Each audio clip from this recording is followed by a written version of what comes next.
pessoal, tudo bem com vocês? No vídeo de hoje falarei sobre atividades sensoriais. Você sabe o que são atividades sensoriais e por que elas são tão importantes para o desenvolvimento da criança?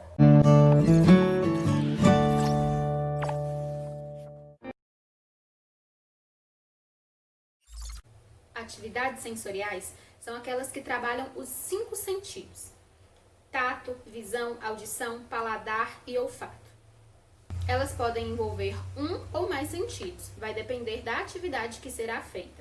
As atividades sensoriais são muito importantes para desenvolver a inteligência, a criatividade e a curiosidade das crianças.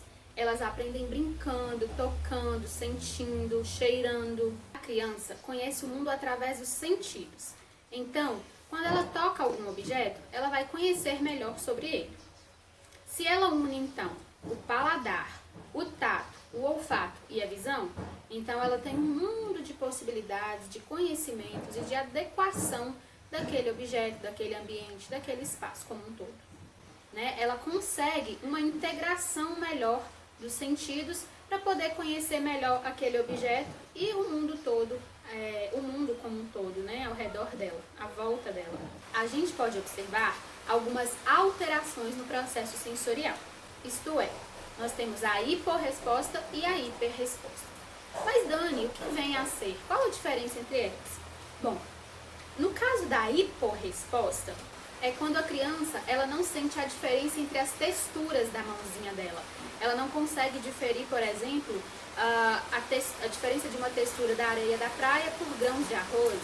Ela não consegue discernir quando a mãozinha dela está suja por alguma melequinha, por alguma até pastinha de algum alimento, por alguma fruta. Ela não consegue perceber a diferença, por exemplo, de um caldo de limão para uma massa mais de maior textura, como por exemplo uma sopa. Então ela não tem essa diferenciação. Então se ela não tem essa diferenciação, se ela tiver na mão, por exemplo, uma mão suja de massinha, de geleca, de slime, de alguma coisa assim, na outra não tiver nada, ela não consegue perceber essa diferença. A isso se dá o nome de hiporresposta. Em contrapartida, a hiperresposta, já no caso da hiperresposta, ela tem uma alta sensibilidade, ela tem até uma certa aflição. É como, por exemplo, você dá para ela na mãozinha dela uns pedacinhos de fruta e ela tem aquela resistência em querer tocar, ela não gosta de algo molhado, ela tem muita dificuldade em contato com objetos molengos, como a própria massinha, o próprio slime, Ela tem uma hiperresposta, a mão dela, ela tem uma rejeição, uma aflição para tocar aquele objeto, para sentir aquela textura. Essa aflição, essa repulsa, esse incômodo é a chamada hiperresposta. Então, quando a gente observa algum tipo de alteração, seja da hipo ou da hiperresposta, a gente tem que oferecer atividades e brincadeiras para desenvolver e trabalhar o sensorial dessa criança, porque ela precisa se desenvolver tendo a diferenciação, sabendo o que pode tocar, o que não pode, qual a diferença de quente para o frio, o que realmente é sujo, o que não é. Então, as atividades e brincadeiras sensoriais, elas vêm proporcionar esse desenvolvimento do sensorial das crianças. Então, se você percebeu aí no seu filho, na sua filha, no seu aluno, na sua aluna, em alguém que você conhece, essas alterações, a gente precisa fazer com que essas alterações elas sejam superadas, sejam trabalhadas e desenvolvidas.